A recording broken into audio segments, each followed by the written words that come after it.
là. Parce que si vous étiez mis ensemble, peut-être vous aurez fait tourner la balance. Absolument. Et je suis très heureux que vous soyez au courant de ce que le Mandem a toujours prôné par rapport à la situation du Nord-Ouest et du Sud-Ouest.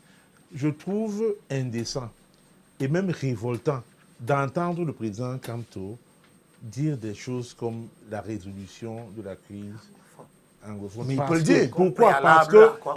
Parce que des gens comme Maurice Kamto et son parti, le MRC, vont être comptables de tout ce qui se passera au Cameroun quand les comptes seront faits par rapport à la situation. Pourquoi? À cause de leur politique pas claire. À cause de leur politique pas claire. C'est qui a encouragé oui. qu'on aille tuer. C'est lui seul qui a la parole. Oui, mais non, laissez-moi parler. À cause de leur... Pas dans le jeu du MRC. Oui. Il faut alors le regarder. Écoutez, je suis en train de dire que des gens comme Maurice Kamto son parti vont être comptables de tout ce qui va être comme conséquence de la situation au nord-est et au sud-ouest. Pourquoi? À cause de leur politique pas claire et de jonglerie. Quand on a comme objectif politique d'enlever Paul Biya et de prendre sa place, on veut prendre tout ce qu'on juge à même de mettre à mal Paul Biya. C'est pour cela que le MRC et son leader Maurice Kamto n'ont jamais eu une position claire de condamnation des sécessionnistes, contrairement à ce que le Mandem a toujours prôné. Vous, Freddy, vous l'avez dit tout à l'heure. Vous ne lisez pas. Non, vous l'avez dit tout à l'heure. Le Mandem a toujours dit jamais, hein, le préalable à la résolution de la crise anglophone a toujours été que ceux qui n'ont aucune légitimité de porter des armes doivent les déposer.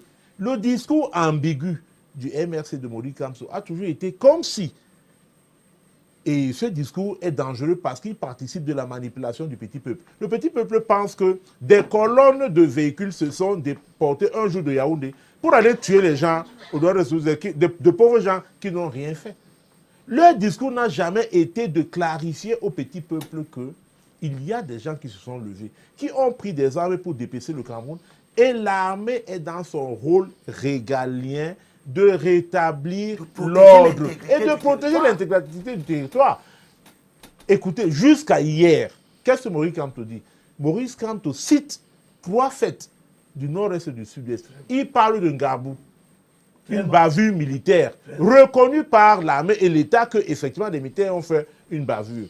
Il parle des femmes tuées au nord avec le bébé, que l'État ont reconnu que c'était des bavures. Vous pouvez nous donner la suite? Et il parle, il a cité 3 exemples. Il parle du bébé.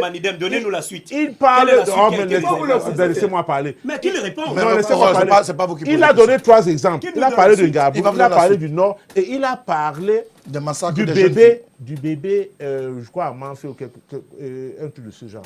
Vous imaginez le niveau de manipulation? Il parle de ça, alors que les faits les plus récents sont les femmes décapitées. Il parle pas des femmes qu'on décapite à la télévision. S'il vous plaît, Il ne cite pas ça. Il a évoqué le cas Yafan. Non, il a évoqué le cas Yafan. Il ne lise pas, il n'écoute pas. S'il vous plaît. Moi, Elibilo, je me lève le matin pour te lire. Donc, je dis que des gens comme Maurice Kamto sont partis vont